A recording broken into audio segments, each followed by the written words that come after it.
आइए आज हम लोग स्टडी करेंगे क्वेश्चन नंबर 36। कह रहा है निम्नलिखित आयनों में प्रत्येक के लिए 3D इलेक्ट्रॉनों की संख्या लिखिए।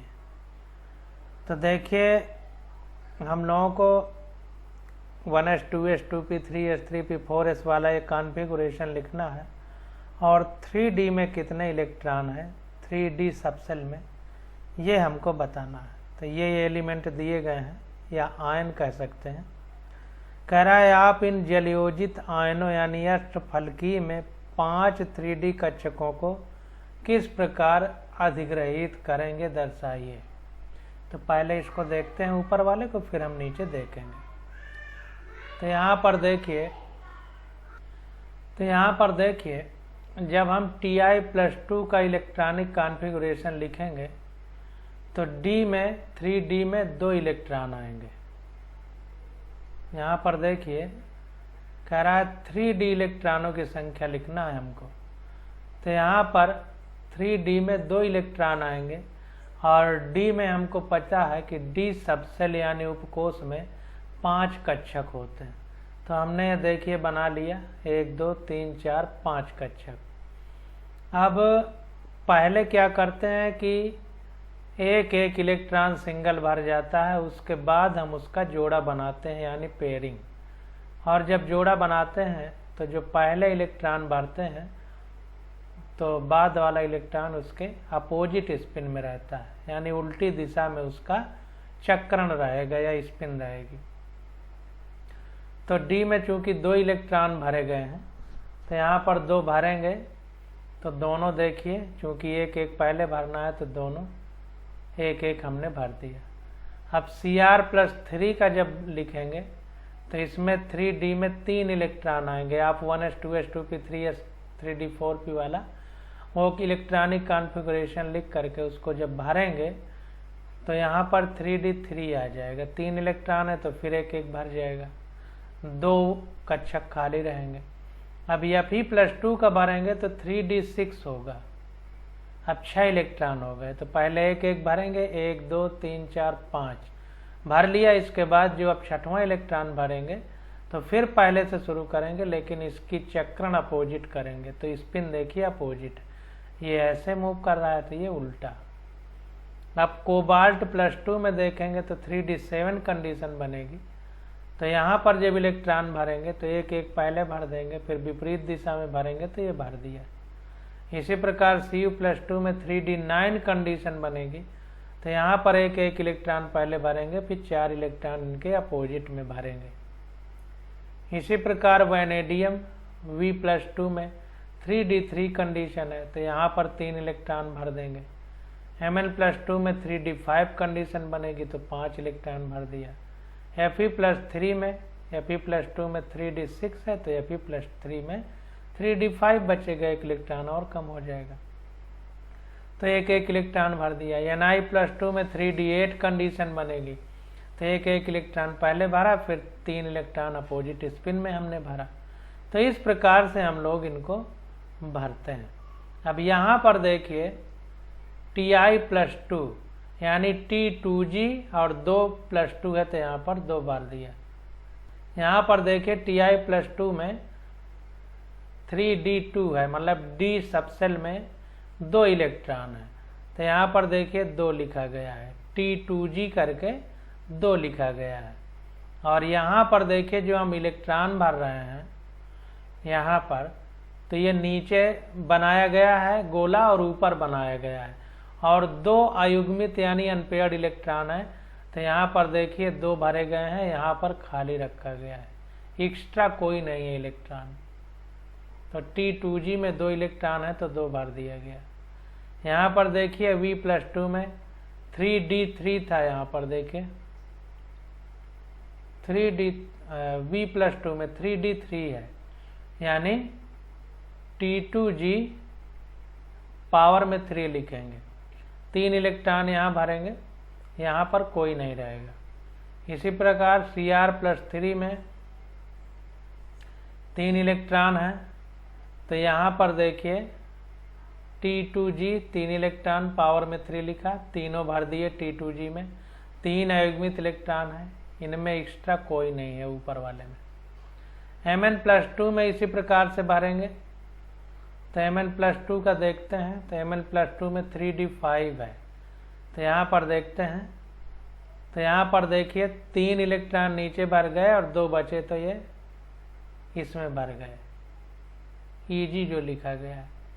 5 अयुग्मित इलेक्ट्रॉन हो गए। इसी प्रकार से अब नीचे यहाँ पर देखें Fe+2 देखते हैं। इंग्लिश वाली बुक में भी देखें थोड़ा सा, इसमें उस तरह लिखा ही नहीं गया है, तो इंग्लिश वाली बुक का कोई मतलब नहीं है। हम इसी को देखेंगे।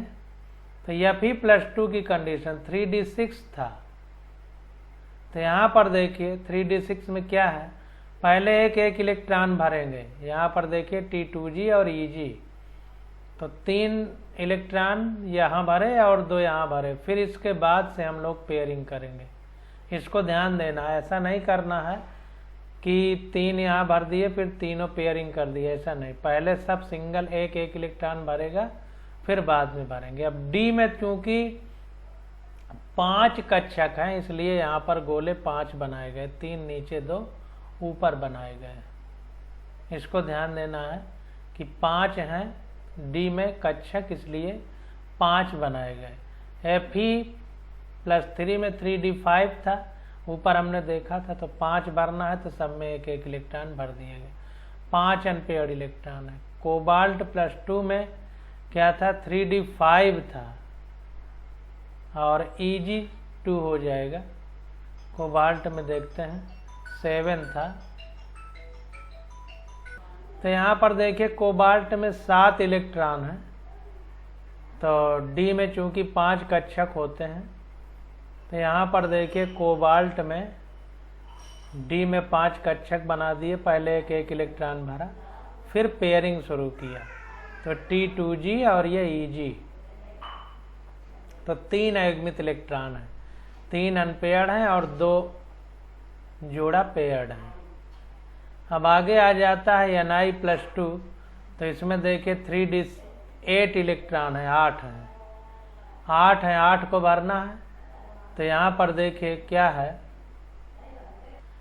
तो 1 2 3 4 5 पहले भर दिए, फिर ये देखिए उल्टा दिशा में 3 और भर दिए।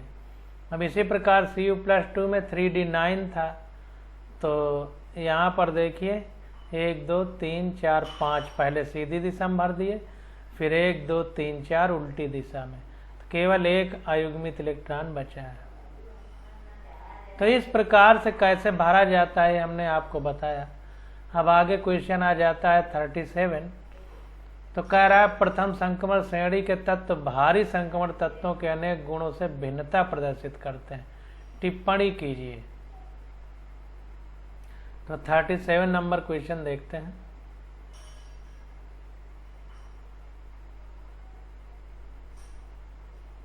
कह रहा प्रथम संक्रमण श्रेणी के तत्व भारी संक्रमण तत्वों के अनेक गुणों से भिन्नता प्रदर्शित करते हैं।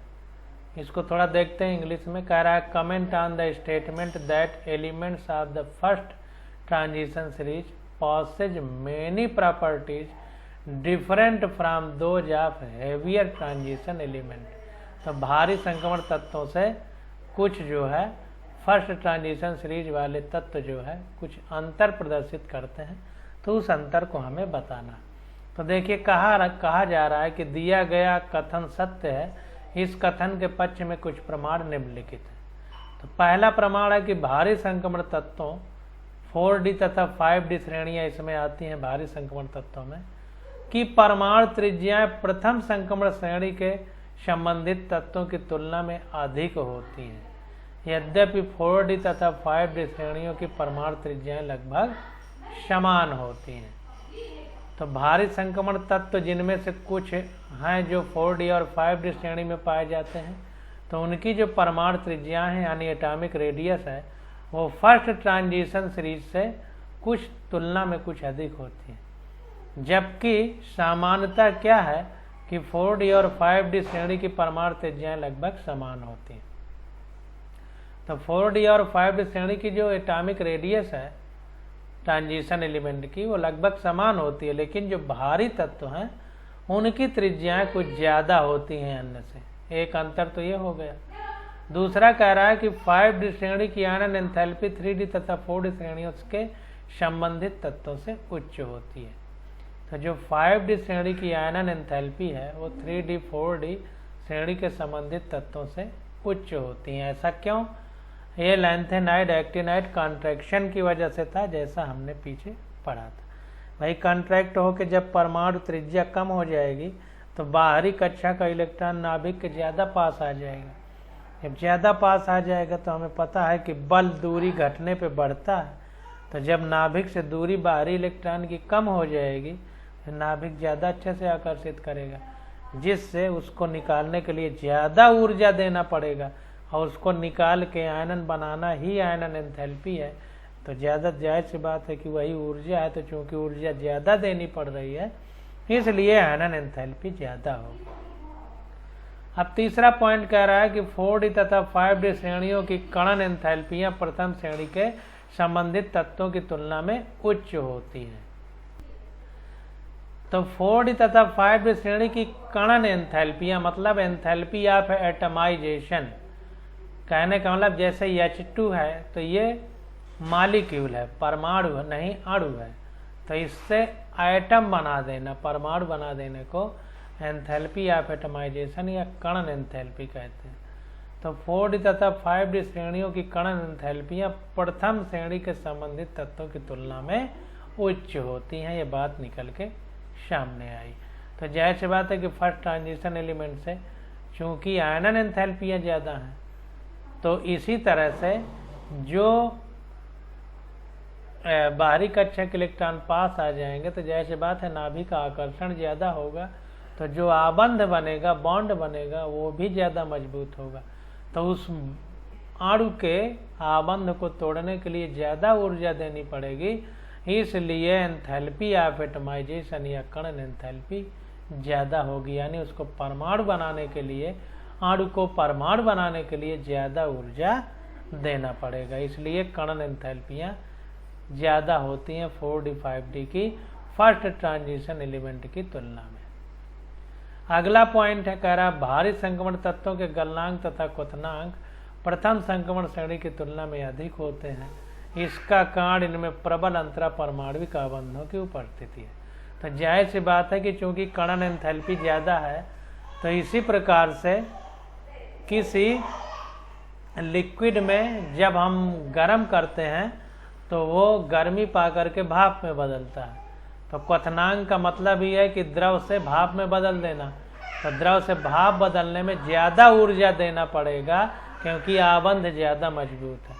इसी प्रकार गलनांक भी उच्च होगा, यानी मतलब वो अगर ठोस है तो उसको द्रव बनाने में भी पिघलाने के लिए ऊर्जा देना पड़ेगा, तो ऊर्जा ज़्यादा देनी पड़ेगी, इसलिए उसका गलनांक और क्वथनांक उच्च होता है। क्योंकि अंतरा आणविक आबंधों की प्रबलता होती है, यानी ज़्यादा मजबूत होते हैं, इसलिए ऐसा होता है। अब क्वेश्चन नंबर 38 आ जाता है, कह रहा निम्नलिखित संकुल स्पीसीज के चुंबकीय आघूर्ण के मान में आप क्या निष्कर्ष निकालेंगे। तो ये कॉम्प्लेक्स कंपाउंड दिए गए हैं, तो इन कॉम्प्लेक्स कंपाउंड में हमें जो है मैग्नेटिक मोमेंट बताना है। संकुल मतलब कॉम्प्लेक्स। तो K4MnCN6 इसके बारे में देखते हैं, तो एक एक करके हम लोग बताएंगे। तो देखिए कह रहा है कि निम्नलिखित संकुल स्पीसीज के चुंबकीय आघूर्णों के मान से आप क्या निष्कर्ष निकालेंगे। यहाँ पर देखिए बोहर मैग्नेटान जो यूनिट होती है चुंबकीय आघूर्ण यानी मैग्नेटिक मोमेंट की, उसमें K4MnCN6 का मैग्नेटिक मोमेंट दिया है 2.2। Fe2O का होल 6 की पावर +2 है, इसका 5.3 दिया है। K2MnCl4 का 5.9 दिया है। तो कह रहा है इस मैग्नेटिक मोमेंट से आप क्या निष्कर्ष निकालेंगे, ये बता रहा है। तो देखिए यहाँ पर बताया जा रहा है कि यदि किसी जटिल यौगिक में n अयुग्मित इलेक्ट्रॉन होते हैं तो इसका चक्रण के कारण चुंबकीय आघूर्ण निम्न प्रकार प्राप्त किया जाता है। तो ये फार्मूला हम बहुत पहले से जान ले रहे हैं, μs = n/n+2, जहाँ n हमारे अनपेयर्ड इलेक्ट्रॉन है। जब n 1 होगा तो μs = ये n की जगह 1 रखेंगे तो 1.73 आएगा, 2 होगा तो 2.83 आ जाएगा, 3 होगा तो 3.87 आ जाएगा, 4 होगा तो 4.9 हो जाएगा, 5 होगा तो 5.92 आ जाएगा। तो कहने का मतलब ये है कि जैसे जैसे अनपेयर्ड इलेक्ट्रॉनों की संख्या बढ़ती है वैसे वैसे मैग्नेटिक मोमेंट यानी चुंबकीय आघूर्ण का मान बढ़ता जा रहा है। ये चीज़ निकल करके सामने आई। तो अब इससे देखिए पता चल रहा है कि K4Mn का चुंबकीय आघूर्ण 2.2 बोहर मैग्नेटॉन है। इससे स्पष्ट है कि इसमें केवल एक अयुग्मित इलेक्ट्रॉन है। यहाँ पर देखिए 1.73 के आसपास ये हो रहा है 2.2, इसका मतलब केवल इसमें एक अयुग्मित इलेक्ट्रॉन है। तो इस जटिल यौगिक में Mn की ऑक्सीकरण संख्या या ऑक्सीकरण अवस्था +2 है। अतएव यह Mn+2 के रूप में है। Mn+2 का अभिविन्यास 3D होता है। एक अयुग्मित इलेक्ट्रॉन की उपस्थिति स्पष्ट करती है कि Cn- लिगेंड ने निम्नानुसार इलेक्ट्रॉनों को हुंड के नियम के विपरीत युग्मित कर दिया है। अब देखिए जो हमने NCERT पढ़ा तो उसमें जो NCERT अब नई वाली है उसमें ये चीज़ें नहीं दी गई हैं, लेकिन अब चूंकि क्वेश्चन आ गया तो हम बता दे रहे हैं।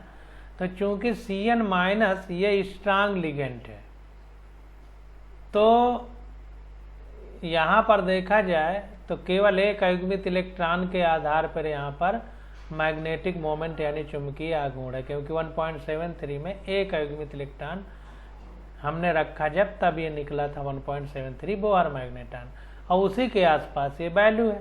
तो होना चाहिए एक, लेकिन चूंकि इस Mn के साथ ये Cn है तो Cn- ये स्ट्रांग लिगेंड है, प्रबल है। तो ये क्या करता है कि ये जो अनपेयर्ड वाले इलेक्ट्रॉन हैं इनको ये पेयर्ड करा करके इस कंडीशन में ला देता है, जिससे यहाँ पर केवल एक ही अयुग्मित इलेक्ट्रॉन बचता है, जैसा यहाँ पर है। तो वही कह रहा है कि इस जटिल यौगिक में Mn की ऑक्सीकरण अवस्था +2 है। हमको पता है Mn की +2 होगी, क्योंकि यहाँ पर K की देखिए 1 होती है। एल्कली मेटल और एल्कली अर्थ मेटल इनका +1 होता है, तो +1 है। एक K का 4 है तो +4 हो जाएगा, और यहाँ पर -1 का है और 6 है तो -6 हो जाएगा। तो जाहिर सी बात है कि Mn को +2 होना पड़ेगा, क्योंकि दोनों आवेश बराबर होने चाहिए, क्योंकि न्यूट्रल कंपाउंड है। तो Mn का +2 हो गया। तो +2 कंडीशन में जब Mn है तो एक अयुग्मित इलेक्ट्रॉन है। तो वही कह रहा है कि इस जटिल यौगिक में Mn की ऑक्सीकरण अवस्था +2 है। अतएव यह Mn+2 के रूप में है। Mn+2 का अभिविन्यास 3D होता है, 3D5 होता होगा, यहाँ पर छपा नहीं, 3D5 होगा, क्योंकि 5 इलेक्ट्रॉन भरे गए हैं। पीछे है, देख लेंगे, कहिए तो अभी देख लिया जाए। तो इसको देख लेते हैं Mn+2 का। तो यहाँ पर देखिए Mn+2 में देखिए 5 अयुग्मित इलेक्ट्रॉन है। तो 5 अयुग्मित इलेक्ट्रॉन होंगे जब यहाँ पर, तो यहाँ पर देखिए 5 अनपेयर्ड इलेक्ट्रॉन हो गए। तो Mn+2 का विन्यास 3D5 होना चाहिए, होता है। एक अयुग्मित इलेक्ट्रॉन की उपस्थिति स्पष्ट करती है कि Cn- लिगेंड ने निम्नानुसार इलेक्ट्रॉनों को हुंड के नियम के विपरीत युग्मित कर दिया है। तो चूंकि हुंड का नियम कहता है कि सारे इलेक्ट्रॉन पहले एक एक भर जाएंगे सब में और बाद में पेयरिंग होगी, लेकिन चूंकि Cn- स्ट्रांग लिगेंड है तो इसने हुंड के नियम के विरोध में काम किया और यहाँ पर देखिए पेयरिंग करा दी और एक केवल अनपेयर्ड इलेक्ट्रॉन बचा। तो Cn- लिगेंड की उपस्थिति में Mn+2 आयन की स्थिति ये हो गई। तो ये स्थिति हो गई तो जाहिर सी बात है कि ये D है और ये S है और ये P है। जब आप भरेंगे तो उनके आगे वाला लिखेंगे तो ये D सबसेल है, ये S है और ये P है। तो चूंकि D में 2 खाली हैं तो D2 लिखा गया, S में 1 खाली है तो केवल S लिखा गया, P में 3 खाली हैं तो ऊपर 3 लिखा गया। तो D2sp3 संकरण हो गया, हाइब्रिडाइजेशन जिसको बोलते हैं वो हो गया। तो कैसे लिखा गया ये बात समझ में आ गई। तो कह रहा है इस प्रकार यह निष्कर्ष निकाला जा सकता है कि Cn- एक प्रबल लिगेंड है, स्ट्रांग लिगेंड है तथा जटिल यौगिकों के बनने में D2sp3 संकरण होता है। अतः जटिल यौगिक एक आंतरिक ऑर्बिटल अष्टफलकीय जटिल यौगिक है। तो ऑक्टाहेड्रल स्ट्रक्चर ये बनाता है, कहने का मतलब ये अष्टफलकीय संरचना रहती है। अब देखिए आगे आ जाता है Fe2O का होल 6+2 का चुंबकीय गुण 5.3 है, जैसा हमको क्वेश्चन में दिया गया। अब देखिए 5.3 का मतलब है कि 4 अयुग्मित इलेक्ट्रॉन के आसपास है 5.3। तो यहाँ पर देखिए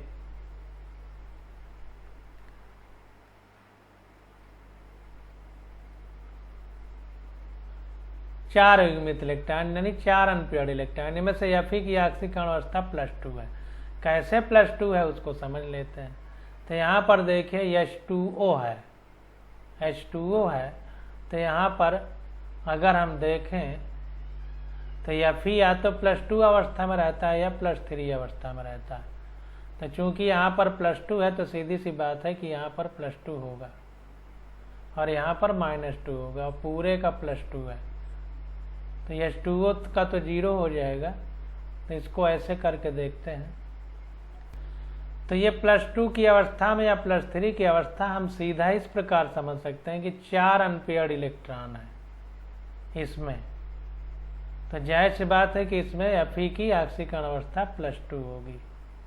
चूंकि 4 अनपेयर्ड इलेक्ट्रॉन है तो Fe +2 कंडीशन में 4 रहेंगे, Fe +3 कंडीशन में 5 हो जाते हैं अनपेयर्ड इलेक्ट्रॉन, जैसा हमने पीछे देखा।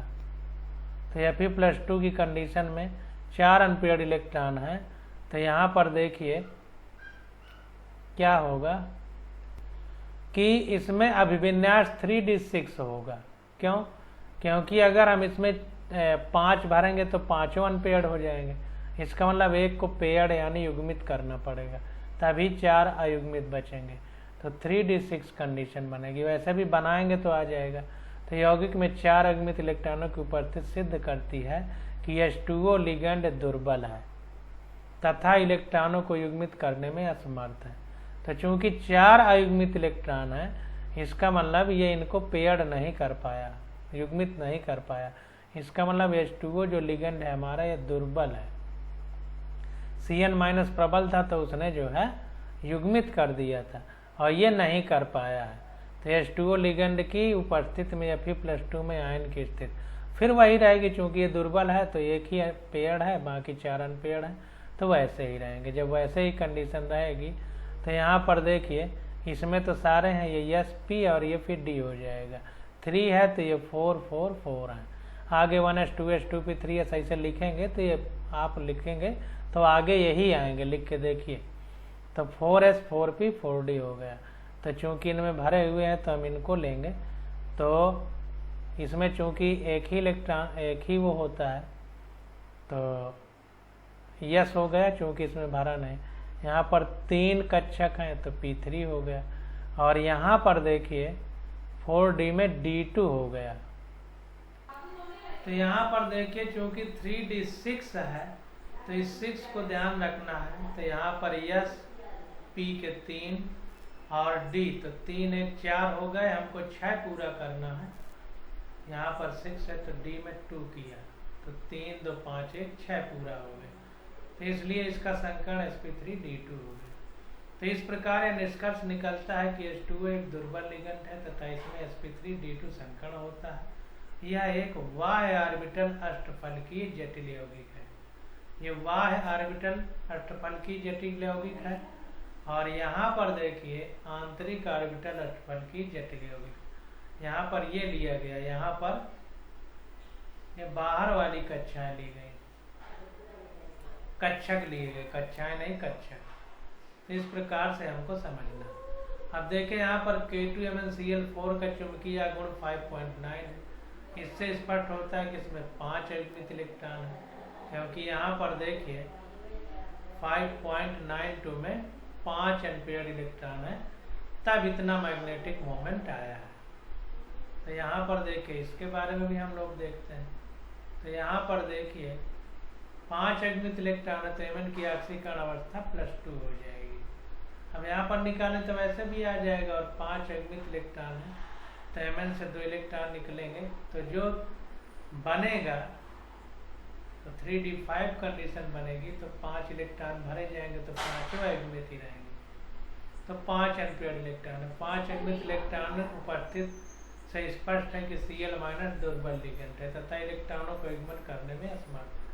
अब चूंकि 5 एम्पीयर इलेक्ट्रॉन है Cl के होते हुए, तो जाहिर सी बात है कि ये वीक लिगेंड है, तो इन एम्पीयर को पेयरिंग नहीं करा पाया।